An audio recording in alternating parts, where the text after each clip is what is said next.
And so in a very real way, you can say that the spread of germs is the price we pay for the spread of ideas.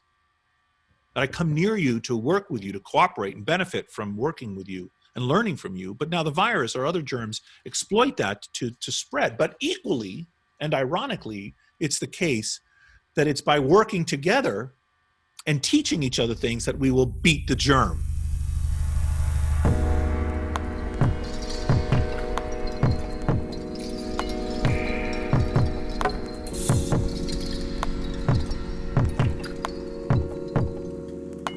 Hello everyone, you're listening to the Feedback Loop on Singularity Radio, where we keep you up to date on the latest technological trends and how they're impacting the transformation of consciousness and culture, from the individual to society at large.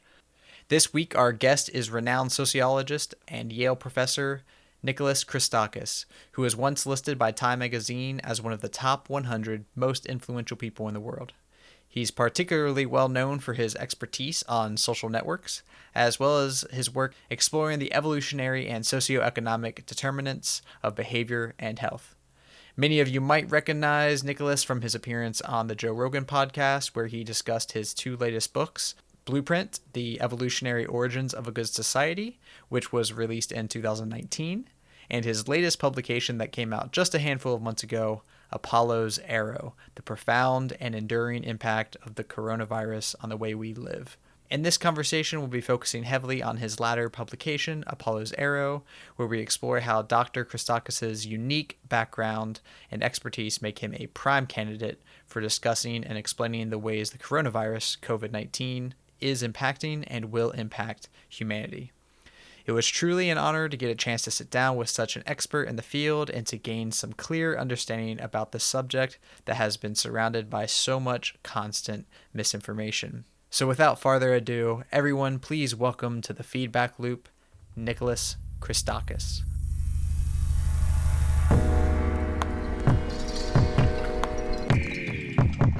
I would just love if you could give us a little bit of your background.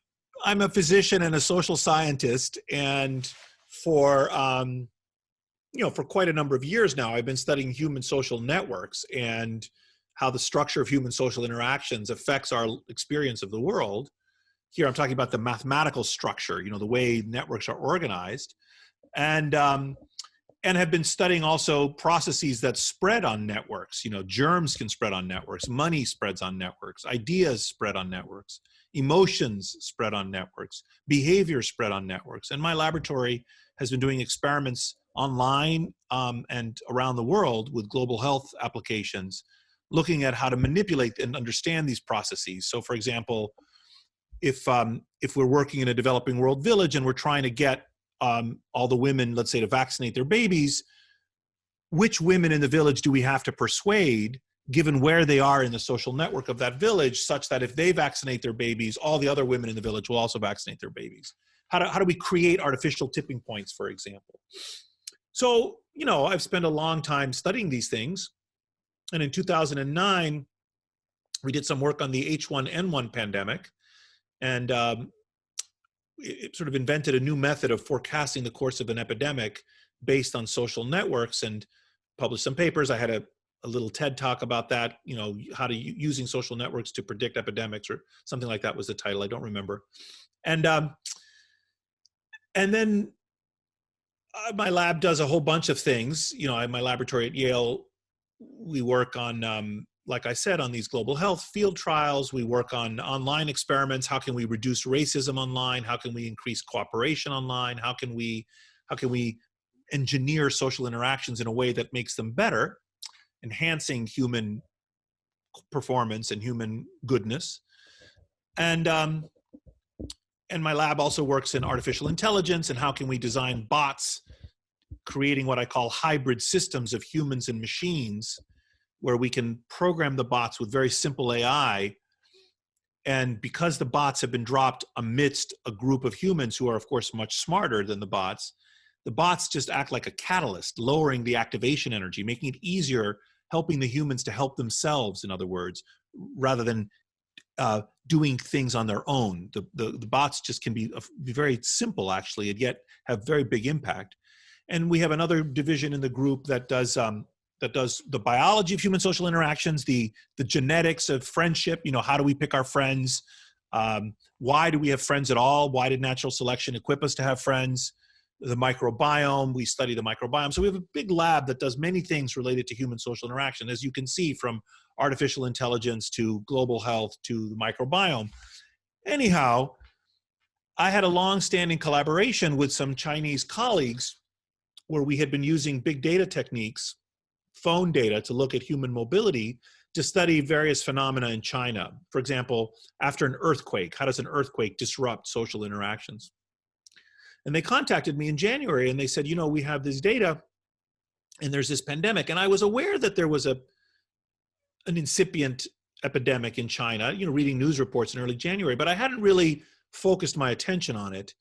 And these Chinese colleagues contacted me to do some research together. And therefore I began to really be paying attention to what was happening in China.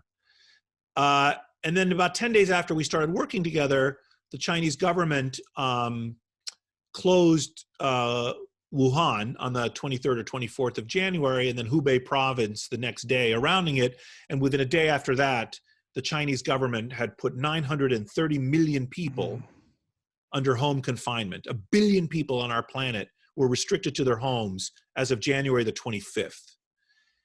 And that really got my attention. I mean, I was like, whoa, the Chinese see in this virus a sufficient threat that they basically detonated a social nuclear weapon to stop it. And with my co-authors, we used the phone data to track the movements of nearly 11 million people transiting through Wuhan and spreading out around China during the month of January. And we were able to show, this was a paper that was published in a scientific journal called Nature in April. We submitted the paper in February, looking at the flow of people, and predicting the course of the epidemic. And so by the middle of February, the virus had my undivided attention.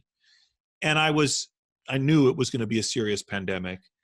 And I was very worried and disturbed that the American popular conversation about this topic didn't seem to reflect the reality we were facing. And so by March the 5th, I was locked down myself at my home in my home in Vermont. And so I was trying to think of what could I do with my time. And I thought, well, I could help advance the public understanding of science by writing a book about the pandemic. And so that's what led me to unexpectedly write Apollo 0. Were you able to carry a lot of lessons over from that previous work? And was there just a natural progression, or had you previously in the lab studied things like viruses and transmission and whatnot? Well, actually, the irony is when I was 20 in 1981 or so, or 19, I spent a year away from college in a virology lab in Paris where we were studying coronavirus. And actually, it's a bit of a interesting, I don't know how interesting the story is. I'll just tell you the story. You can decide for yourself if it's interesting. But I was desperate to take a year off from college. I went to college. I was a year young. I started when I was 17. I was sort of immature. I wanted to grow up a little bit, and I was looking for opportunities. And by incredible serendipity, I was able to get an offer for a job in a lab in Paris. I could speak French. And I met someone there was this virology lab in Paris run by a guy by the name of Georges Perriez at the Hôpital Saint-Louis in Paris. And they were looking for someone who could speak English to translate their scientific papers from French into English. And that was my only marketable skill at that stage in my life. I could speak, I could speak English. And so they said, yes, we'll hire you. I was smart, but they said, okay, we'll hire you, come to Paris and we'll give you a job as a research assistant in our lab. And you'll do a bunch of stuff around the lab, but your primary duty is going to be to translate, French into English. So I was excited by that. And I could learn how to do some work in virology. And at the time I had also had some experience in a neuroscience lab in the marine biology lab at MBL in Woods Hole.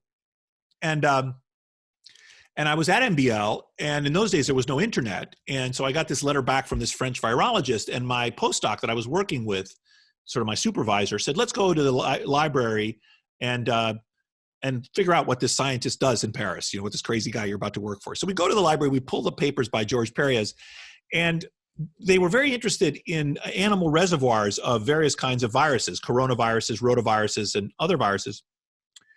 And and that caused gastrointestinal problems.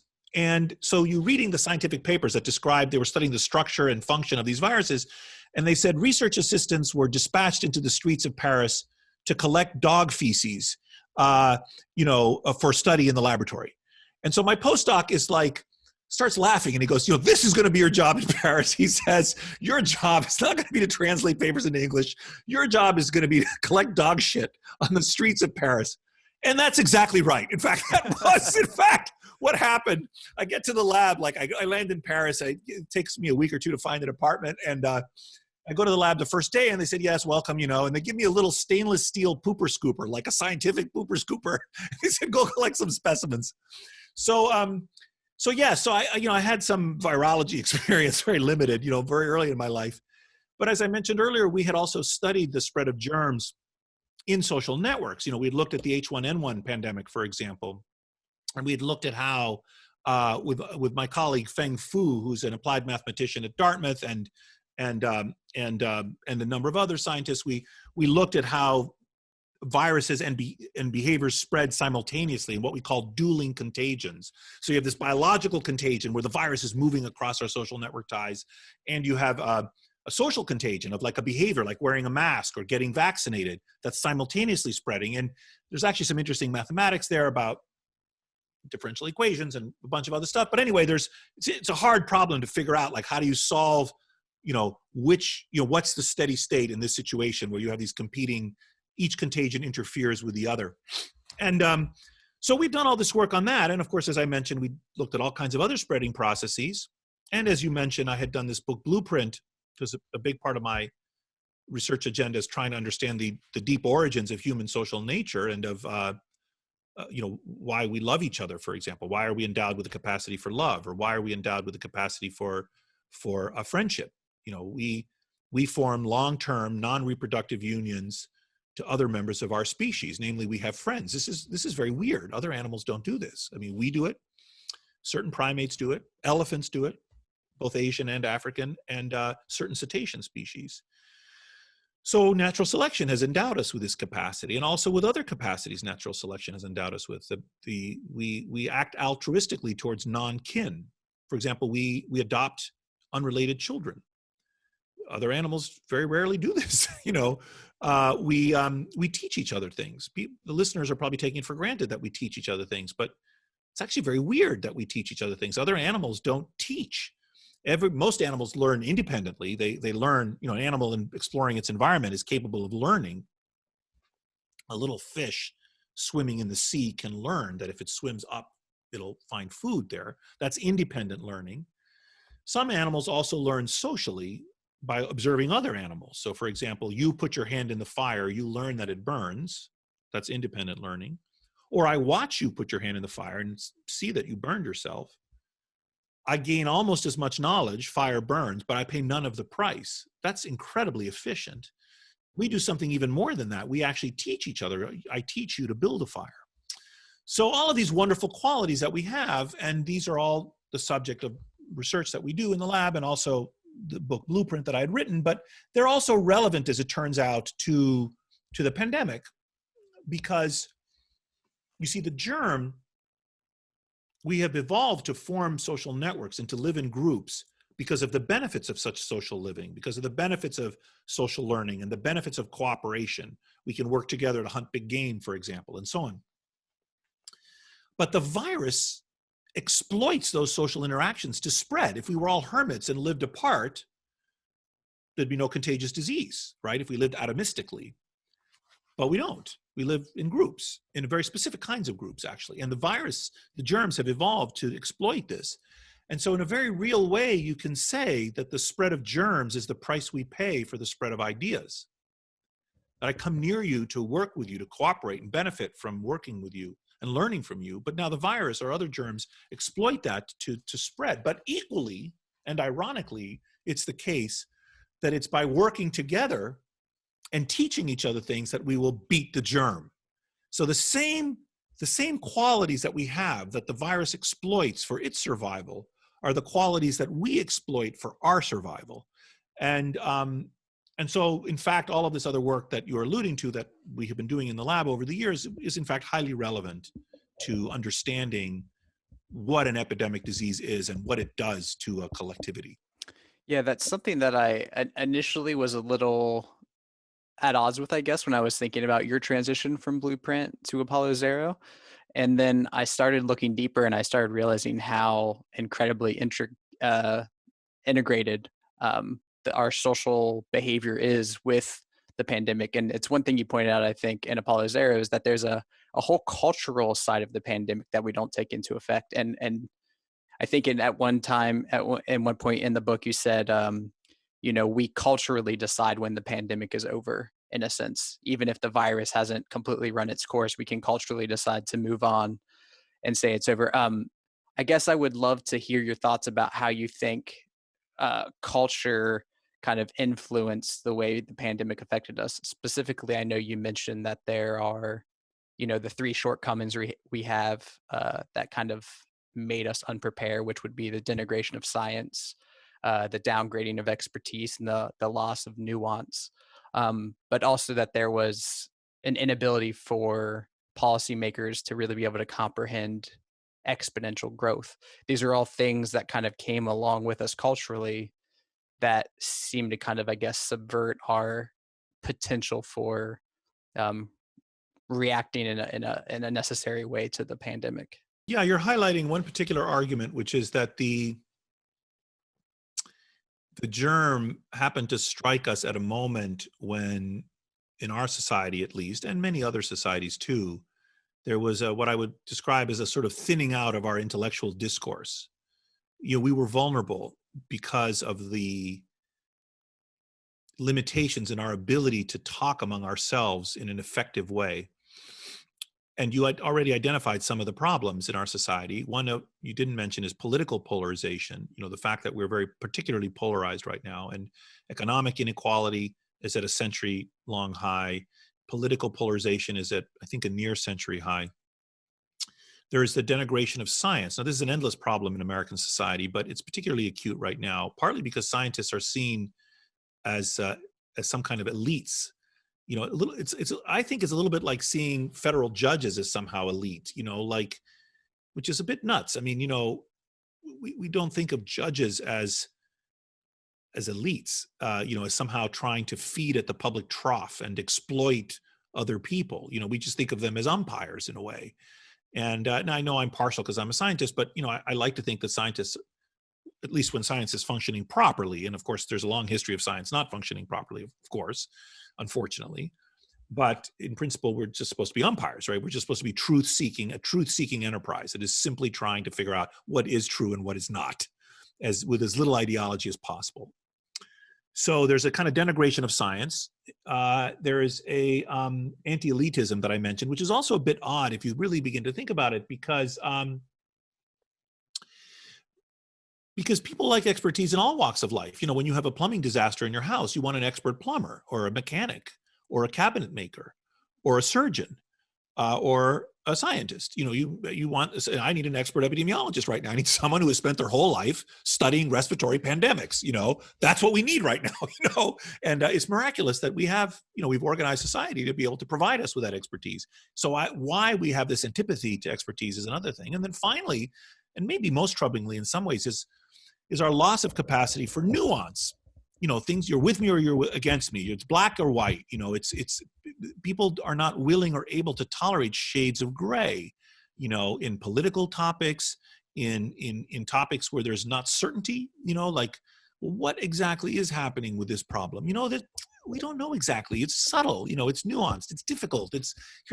On the one hand, here's the evidence that masks work. On the other hand, here's the evidence that masks do not work. How are we going to sort this out? It's not. We need to study the problem and be capable of having conflicting evidence and process it. So all of these capacities, you see, all of these problems are apparent in our society right now. And this is the moment when this once in a century event, and these events do happen every century. I mean, plagues are an ancient threat to human beings. There's no reason why we in the 21st century United States should be spared. Plagues have been afflicting human beings for thousands of years, but it struck us at this moment of vulnerability. Plus, I would argue, very incompetent leadership at the level of the White House. I mean, just stunningly bad. And some people say, well, other European countries also did poorly, like Italy or England. Yes, but that's hardly an excuse. Germany and Greece did pretty well.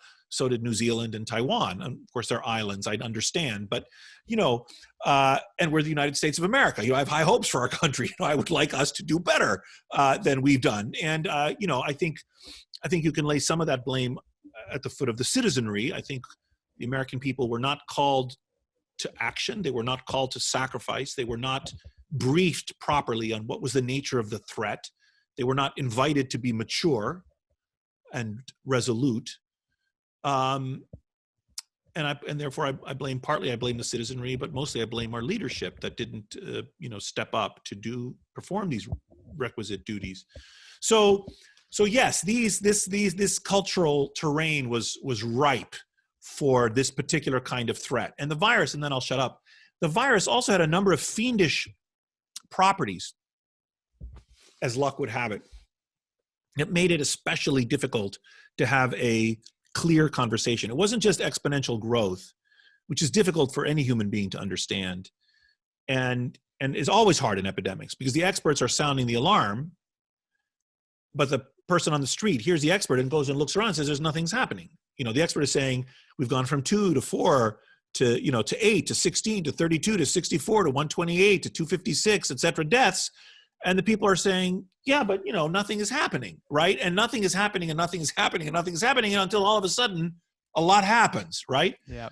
But then it's too late. And so it's very difficult to sound the alarm when the underlying process is exponential because it doesn't comport with our intuitions often about the world. But so I lost the train of thought there for a moment. So there's this exponential growth thing, and there's the the virus. The virus has these intrinsic properties that are sneaky.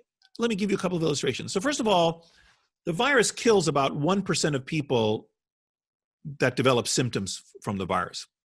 And it varies by age hugely, as everyone knows by now.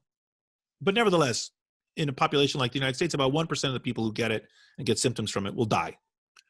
Now, that's really bad from the point of view of a pathogen. And just to be clear, any young people listening, it's true that you're at less risk of death. And I, as a parent of people in their 20s, and actually a boy who's 10, I'm very relieved that if my children were to get sick, they're unlikely to die. But you have to understand that death is uncommon in young people from any cause. So if you're in your 20s and you get this virus, you increase your risk of death by 30 or 50%. I mean, that's awful, right? I mean, you should not just not care about such a change in your risk of dying, from getting a virus that you maybe could avoid getting. And there's long-term effects that I think are still questionable, right? Yes, there's also the potential disability. Probably 5 times as before this thing is over, between 500,000 and 1 million Americans are going to die of this virus. And before it's over, I mean in a year or two. And probably 5 times as many as die will have some kind of long-term disability. And I'm not talking about long COVID here, which is, I'm saying you could have a short or long course of the disease and then you get better, but now your body has been disabled. You have renal insufficiency or pulmonary fibrosis or neurological deficits or cardiac problems that last forever. This is some long-term disability. So 5 times as many as die will probably be disabled. So this is quite a serious virus. Anyway, so about 1% of the people will die. Now, here's the thing about that. That's enough to be a serious disease, but it's not so deadly, let's say, as bubonic plague or smallpox or cholera, or Ebola, which can kill 30, 50, 80% of the people that afflict. Everyone would be taking that seriously, right? So it's much more deadly than the flu, but it's not as deadly as those other viruses and bacteria. And so people don't take it as seriously as they should. That's one fiendish quality. It's like in the perfect sweet spot of lethality, this virus. Another subtle thing about this virus is its protean manifestations. The fact that the virus can do everything from infect you and give you no symptoms to mild symptoms to serious symptoms to kill you, can do all of those things. And it can afflict your GI tract or your pulmonary system or your neurological system and many parts of your body. So a variety of symptoms in addition to a variety of severity of symptoms. It's very protean, the virus. Actually makes it very difficult to have a public conversation about it, especially if you're not capable of nuance. So let me give you an illustration of this. Imagine that there are two worlds. In world A, there are 1,000 people, and 10 of them get seriously sick with a virus, and one of them dies. That's population A, okay? In population B, you again have 1,000 people. 100 of them get sick. 90 of them are mildly sick. 10 of them get seriously sick, again, just like in world A, and one of them dies, just like in world A. That's world B. In which of these two worlds is it better? So in world A, 10% of the people who get the infection die, and in world B, 1% of the people who get the infection die. Which of these two worlds is a better world to be in? I would probably say A, right? Because you have less people being impacted in the long scale with the lesser symptoms. Yes, that's exactly right. World A, because world B is the same as world A, plus another 90 people who have a mild illness. Plus right? other suffering. Yes, plus other suffering. So it's a higher disutility state, right? But the problem is that to the everyday observer, superficially, world B might look better because only 1% of the people that got it, that's the world we're in, you see. Ironically, if this virus had a narrower range of symptoms and therefore seemed to kill a larger fraction of people, we would be taking it more seriously.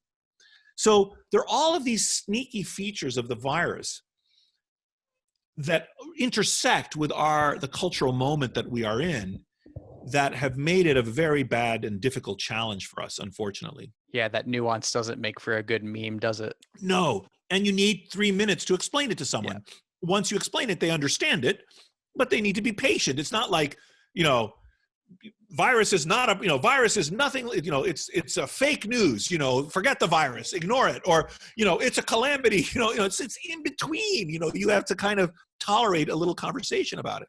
Do you think that there's a higher level of divisiveness and less nuance because, I'm not an expert neuroscientist by any measure, but from my understanding, part of our disgust mechanism responds very heavily to rancid food and to germs, and that disgust mechanism also tends to make us more morally conservative. It makes us more, reclusive because we want to retreat away from a disease.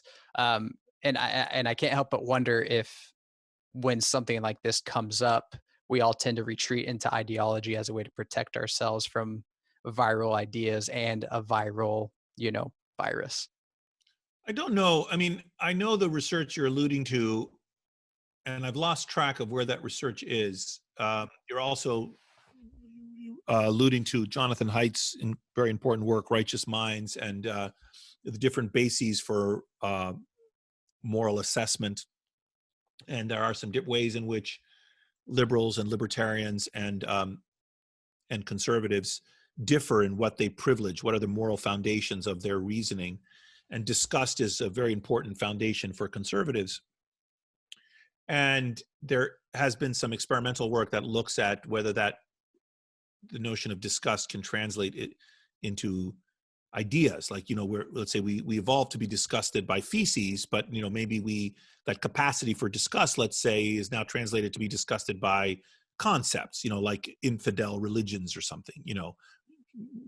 We really didn't evolve to be disgusted by ideas, but now we evolved this capacity for disgust, which we then apply to ideas and so on. And that literature is a little complicated, and I, there've been a variety of studies going in different directions, and I haven't stayed completely on top of it. So I would be loath to make an unnuanced statement about political ideology and response to the virus. But it is true that many of the responses to the pandemic have unfortunately been politicized in our society. And for example, mask wearing came to be seen as a symbol of virtue and neighborliness, or a symbol of liberty and bravery. And predominantly in the Western world, yes. Not just primarily in the United States. In Germany, They don't have this access. I mean, we in our country, it assumed this symbolism, and which is nuts if you think about it. I mean, the mask is just a physical barrier for droplets. I mean, it's just a kind of we can discuss its properties and have a conversation about it. We don't have to endow it with all of this symbolism. And as I said, other countries do not endow it with this symbolism, right? So it's very culturally distinctive that we do this. And incidentally, some of your listeners may or may not know, but They were the same debates 100 years ago in 1918. There were anti-masking leagues. There were people who said, lock them up if they don't wear their masks. And other people who say, I'm an American, give me freedom. I'm not going to wear my mask. Just absurd recapitulation of the same damn foolishness 100 years ago. And so we learned nothing, actually, in some ways. But anyway, so yes, I think certain things did become politicized in our society. And let's not forget, even vaccination has some kind of, I won't say political overlay, but there's some kind of, ideological, there's conspiracy theories about anti-vaxxers, we can discuss the scientific evidence for and against vaccine safety and utility, but that's a far cry from a lot of anti-vax belief systems. Right. And so, there are many different aspects of public health response. We have to remember as well that oftentimes, I was one of my advisors when I was a medical student at Harvard Medical School, was a very famous medical historian by the name of Alan Brandt, who wrote a classic book called No Magic Bullet about syphilis and venereal disease and gonorrhea around this, actually in the 20th century, but especially around the Second World War. And these are just germs that happen to spread through sexual contact. But, of course, because we're stupid, we endow that with special moral qualities. And these germs were seen through political, cultural, and moral lenses. The same thing happened with HIV, incidentally.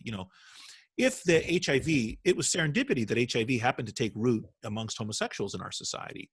If it hadn't, the homosexuals would have been immune. Right? It would have been a plague among heterosexuals, and the homosexuals would have been like, well, this is great. We're not getting infected. And, because these populations were relatively isolated. Of course, there are people who are bisexual, have sex with both genders, but especially in the 1980s, that was even less so, but they were relatively separate. And while the virus did spread from the homosexual to the heterosexual, or could have spread vice versa, it was just serendipity that it started in this population that was interacting with each other. This group is having sex with each other, and this group is having sex with each other. And then bang, it was endowed with all these moral judgments, the God's punishment, all this stupidity. It's just a germ, it's just infecting us, it's killing us. This other living thing is killing us. There's a little debate about whether viruses are living. That's another whole topic. For the sake of argument now, we can assume they're living. But anyway, So yes, we're stupid this way. We endow, but I should say the beliefs about the moral freightedness of disease are widely seen in the anthropological literature and in the historical literature. And in fact, the book Apollo Zero begins with a story about, which is the beginning of the Iliad, when the god Apollo, who was both a healer and the bringer of disease, it punishes the Greeks with a plague, right? So disease was seen, and infectious disease in particular, was seen as divine punishment, often for moral failings or wrongs. So it's not unique to us that we endow these pathogens with ideological and moral meanings. Yeah, of course. I'm wondering what your thoughts are in terms of the immediate versus intermediate impacts, socially, psychologically, economically, and if you kind of have any insights into what things might now ripple out from this experience in this time period for us. Well, I mean, yes and no. I have some ideas to offer you.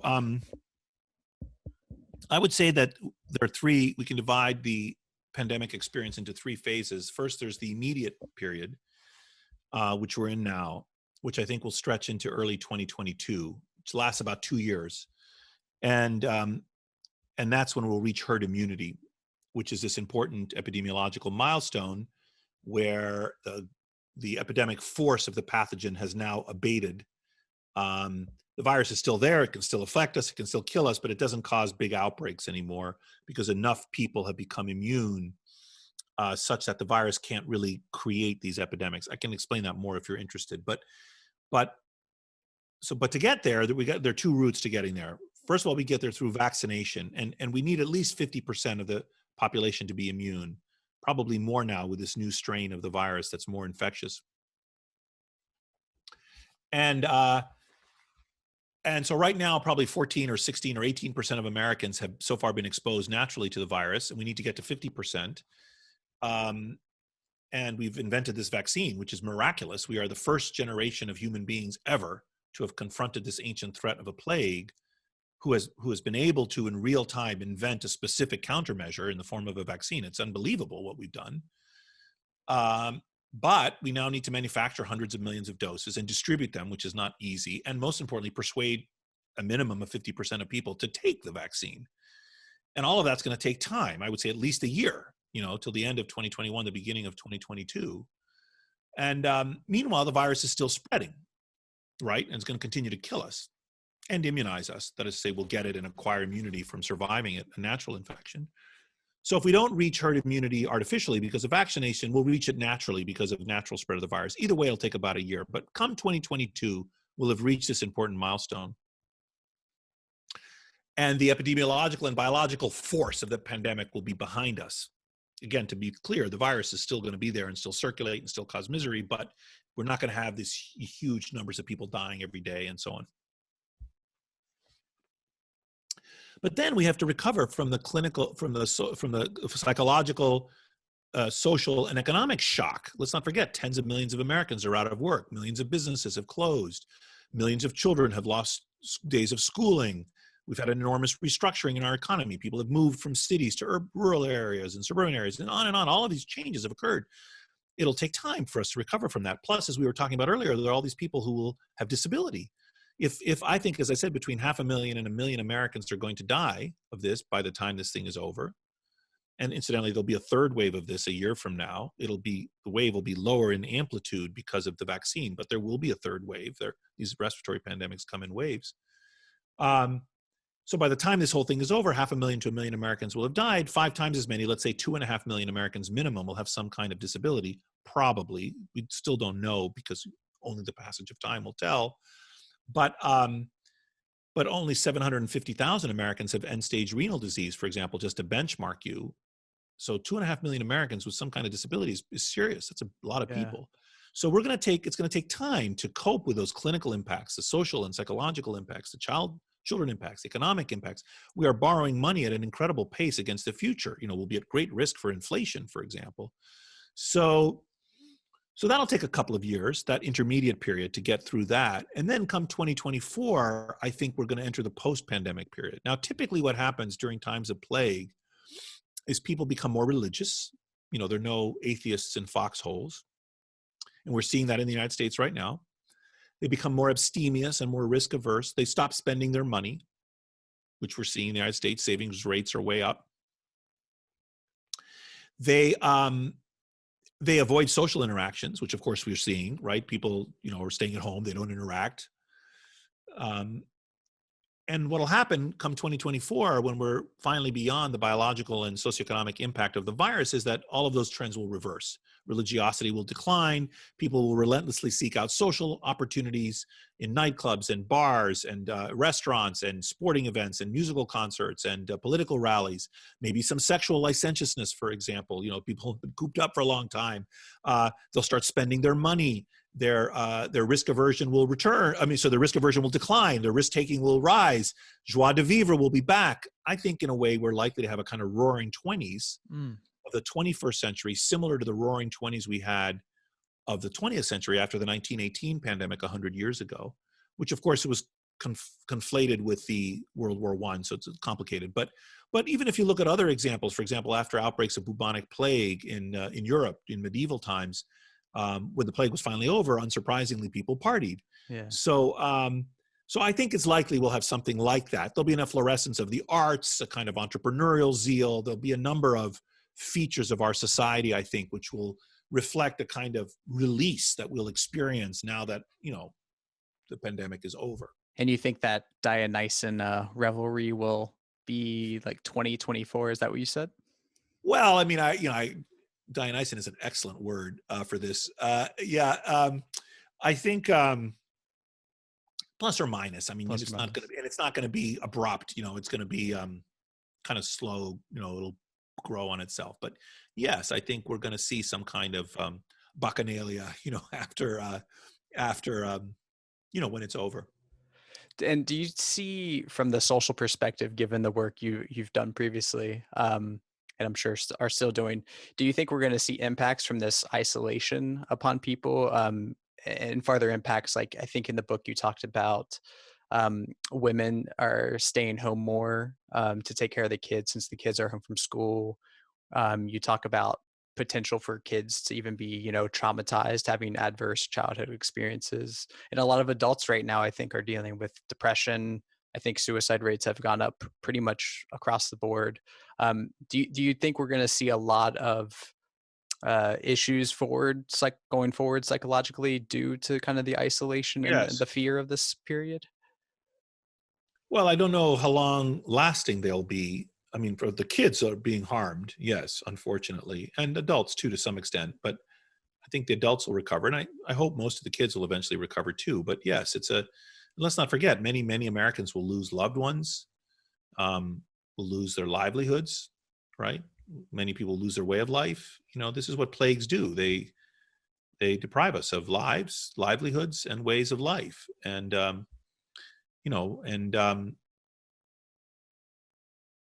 that's challenging, honestly, psychologically. And I think the social isolation. I mean, in my house, at least I recently learned the word. You probably know the expression cabin fever, right? Uh, When you're, yeah, so we beginning to get cabin fever in my household. We've been cooped up here for coming on a year. I'm feeling it.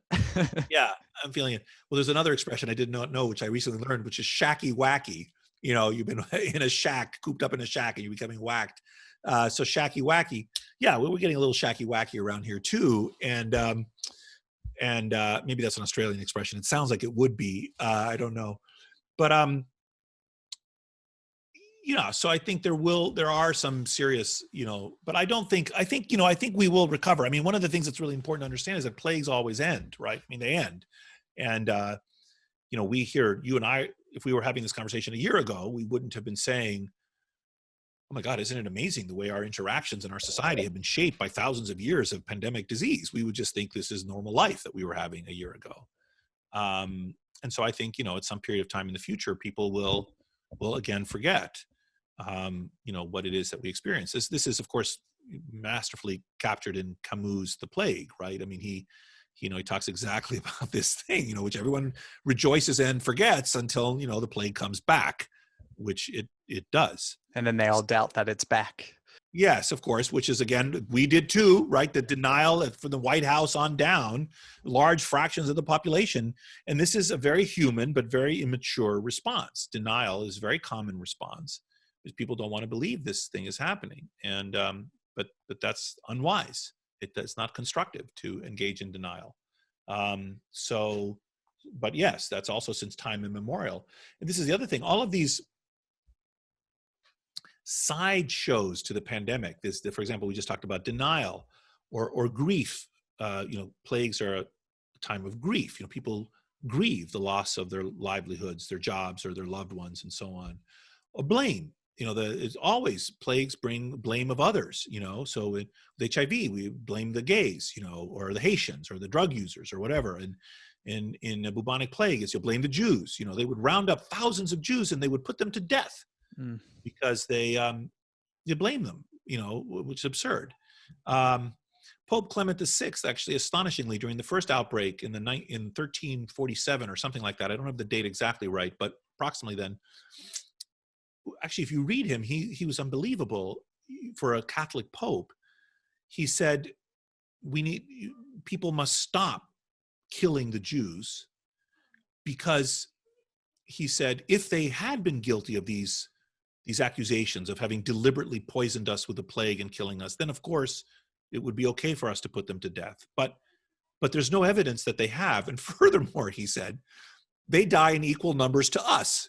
Just a very logical argument. He's like, now why would they let loose this plague that is killing them in the equal numbers as killing us? It doesn't make much sense. Pope Clement VI is arguing in 1347. And you're like, good for him. Yep. He was a very humane man, actually, in many other ways. He, at great personal risk, he took care of people who were sick. He observed that the caretakers were dying in great numbers. For example, the death of healthcare workers. Mm-hmm. Thucydides writes about this in 430 BC, that the plague of Athens, that the doctors are all dying.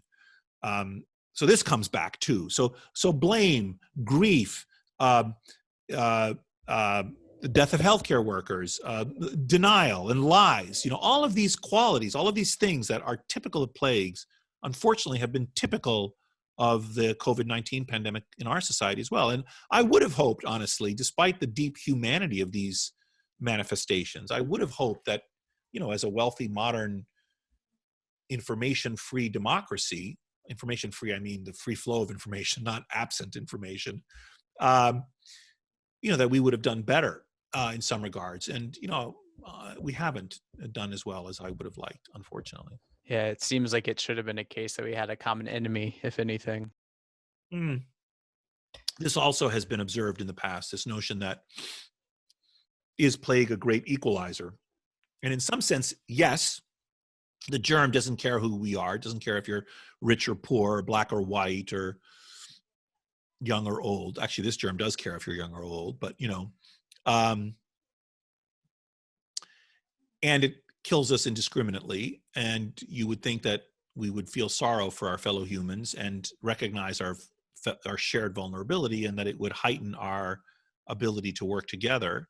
And this idea is also an old idea, has been discussed for thousands of years by commentators, that it brings out goodness in humans because of their shared vulnerability and the necessity of shared action to respond to it. We have to work together to fight this germ.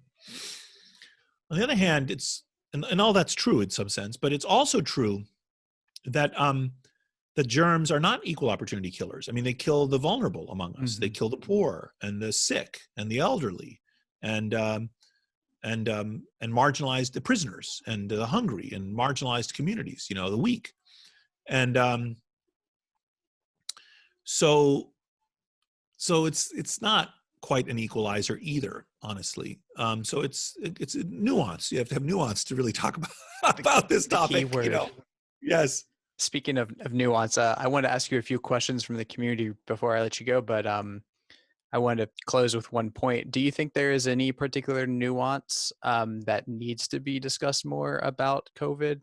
Maybe like a subtle data point that people are overlooking that you would wish was brought more to the public attention? Not that I can think of right now. I mean, I want people to understand that I hope most listeners probably in this audience will get that the vaccine is good but not perfect, right? So there's a nuance there. Even the trials only show that it's 95% effective. So you can still get the disease even if you should be vaccinated, absolutely. But it's not black or white. Like you either are immune or you're not immune. Well, you're 95% unlikely to get the disease. And so anyway, that's one little nuance. And now we're going to be taking questions from our global SU community, where more than 25,000 innovators, entrepreneurs, and thought leaders come together to learn, connect, and take action. If you'd like to be part of this talented and ambitious community and ask the podcast guest questions of your very own, simply go to su.org and click sign up from the menu. And now back to our guest. If you can, I just have a few questions. I'm going to pull some from the community real quick and we'll try to get you out of here in time. People knew in advance that you and I were going to be speaking and they sent you questions? Yes, indeed. Yeah. How about that? Yeah. Okay. So I got a few of them here. I got Eduardo Drake. He asked what you think the social impact is of asynchronous communications such as email, text, and social media on society right now. That's very hard for me to answer because I love asynchronous communication. So synchronous communication is a heavy burden for me personally. I much prefer to be able to text or email someone than to have to be like right now I have to respond to you immediately. And I'm tempted to say, why don't you send me that question? I'll get to it eventually. Sure. I think it's important to understand that asynchronous communication is not wholly new, right? I mean, people used to send messages for thousands of years by messengers. And just the time interval was longer. They would send a runner from Athens to Sparta and, it would take a few days and then a message would come back, or a boat, So Benjamin Franklin was our minister plenipotentiary. I recently learned what the word plenipotentiary means. It means that he was empowered to act on behalf of the United States. He had plenty of powers, because there was no time for him to send a letter, back to Washington, D.C. to ask, okay, should I or should I not enter into this treaty with the French, and then 6 months later the answer would come back. He was endowed with the power to make the decisions. So there was asynchronous communication. So I don't understand the full breadth of that question, but I don't think that asynchronous communication is that radically new as to change us quite that much. Fair. I think this one is a little along the same lines, perhaps. This is from Lois Stark. Singularity University is all about the singularity where we kind of merge with technology in some ways, how to prepare for that. This question is, as we reach the singularity point with AI, do you think our probability of cooperation will be enhanced or diminished? Does the influence of algorithms on social media threads, for instance, make us more divided or more threaded together? I honestly think that depends a lot on how we program the algorithms. We've done a lot of work in my laboratory on this in what we call hybrid systems of humans and machines. We had a paper in the journal Nature in 2017 in which we showed that we could create hybrid systems of humans and bots. And we programmed the bots, we endowed them with what we call dumb AI, very simple programming rules. And because the bots were interspersed among intelligent humans, the bots could afford to be very stupid. They don't need to be super sophisticated. We didn't need to invent super smart AI to replace human cognition. We just needed to invent dumb AI that could supplement human interaction, like a catalyst in a chemical reaction that just lowers the activation energy, makes it easier for things to happen. So these little bots interspersed in the human group were able to facilitate the ability of the humans to interact, to cooperate more, to coordinate their activities more. So we've done quite a bit of work on this, actually, on these hybrid systems of humans and machines. And what my group is interested in is not human-machine interaction, but human-human interaction in the presence of machines. A very simple example of this I give is, if you think about digital assistants like Alexa, they're programmed to be very obedient. So you don't have to say, excuse me, Alexa, I'm very sorry to interrupt you, but please, would you do me a favor and tell me what the weather is like tomorrow? Thank you very much. You just say, Alexa, weather, and the machine responds. And in fact, it's programmed to do that because you would be less likely to want such a digital assistant if you had to engage in these inane and elaborate, procedures in order to get information from the device which you bought.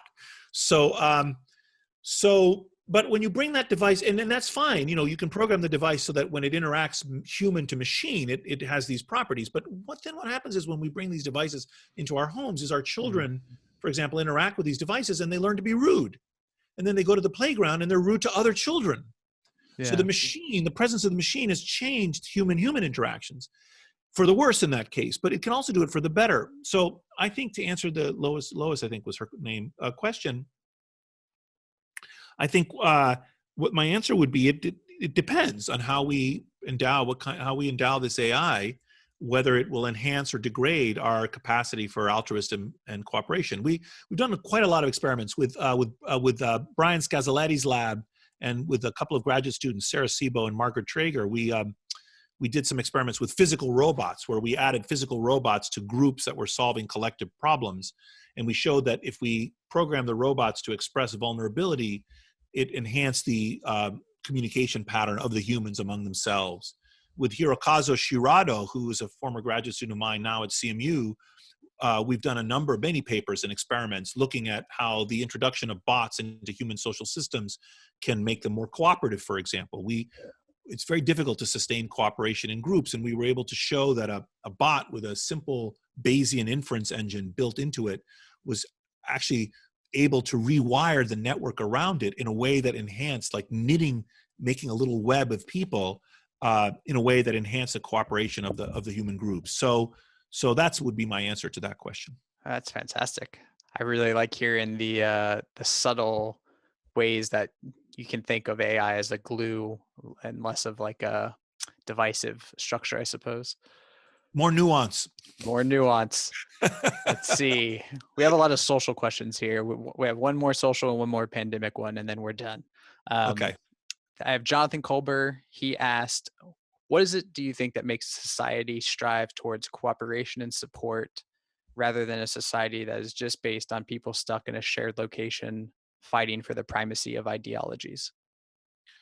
Well, there's a lengthy answer to that in the book Blueprint, The Evolutionary Origins of a Good Society, published in 2019. There you go. And as a whole chapter on the emergence of cooperation. This is an very deep, Darwin was flummoxed by this topic of cooperation, the emergence of cooperation. And there are circumstances under which cooperation emerges. A very simple example would be repeated interactions. So if I have a one-off interaction with you, there might be no motivation for me to be nice to you and cooperate. But if I have repeated interactions across time, then I scratch your back now, you'll scratch my back later. And that's a kernel of an answer to the origins of cooperation, because in fact, we can achieve more when we cooperate with others than when we don't. Now, it turns out that the benefits of cooperation require, of course, social interaction. And when I come near you in order to achieve those benefits, as we talked about earlier, I expose myself, for example, to the risk of germs or to the risk of violence. You might steal from me or murder me. So what's happened across evolution is that natural selection has equipped us with a set of qualities such that the benefits of a connected life outweigh the costs. So we've evolved all of these sensibilities and these ways of making friendships. In fact, the topological architecture of human social networks, the mathematical structure of human social interactions, I believe has been shaped in part by natural selection so as to make sure that the benefits of a connected life outweigh the costs. So that's a partial answer, but if he wants a long answer, there's a whole book about that topic. The link's in the show notes. Yeah. So we look at that. And then lastly, we have Daniel Zaretsky, I believe. And he says, should we expect that with our modern ways of living, that we need to now see pandemics as a natural expectation that is going to become the norm? Well, as I've been arguing, in fact, it has been the norm. You just, this unnatural, this way we've been living, which seems so unnatural and alien, plagues are not new to our species. They're just new to us. We think this is nuts, but it's not. It's been happening for a long time. Even respiratory, forget going back thousands of years and looking at smallpox and bubonic plague and cholera and HIV and everything else. Just look at respiratory pandemics. They come every 10 or 20 years. We've had a respiratory pandemic, and we've had a serious one every 50 or 100 years. We just happen to be alive during a once-in-a-century event, which is awful. Now, there is some evidence with climate change and increasing contact between humans and animals as a result of climate change. So we're encroaching on their habitats. They're coming into our part of the world, that they're increasing zoonotic diseases spread from animals to humans. And most of the Ebola and West Nile virus and coronavirus and all of these influenza viruses, these all come from animals. They can come from wild animals or they can come from domesticated animals. That's a whole topic also, incidentally. But yes, on the narrow issue of, is it likely that we will be seeing more pandemics over the next 100 or 200 years? Many people predict we will see an uptick compared to the last 1,000 years. But it is not the case that we haven't been having pandemics. In fact, we have been having pandemics for thousands of years. There you go. Nicholas, I really, really, really appreciate you taking the time to sit down and have a chat with me today, man. And now we're going to take a moment for a short message about our membership for organizations, which you can find by going to su.org and clicking Organizations in the menu. Singularity Group was founded upon the belief that the world's biggest problems represent the world's biggest opportunities. Our mission remains unchanged, but our methods have evolved exponentially. Today, we're opening doors around the world as a digital-first organization. We invite future-thinking companies to join Singularity Group to learn about the breadth of exponential technologies to empower your organization with an abundance mindset and to grow networks that can create solutions to humanity's greatest challenges. With an unprecedented year behind us and many great challenges ahead, leaders across the globe are wrestling with the future, how to embrace change, stay ahead of trends, and build sustainable businesses. We help entrepreneurial leaders better understand how exponential technologies can be applied in their companies to advance their goals for people, planet, profit, and purpose. And it all starts with the mindset, the skill set, and the network. Together, let's discuss how membership can turn you and your leaders into exponential thinkers and prepare for an abundant future for all. Together, we can impact 1 billion people.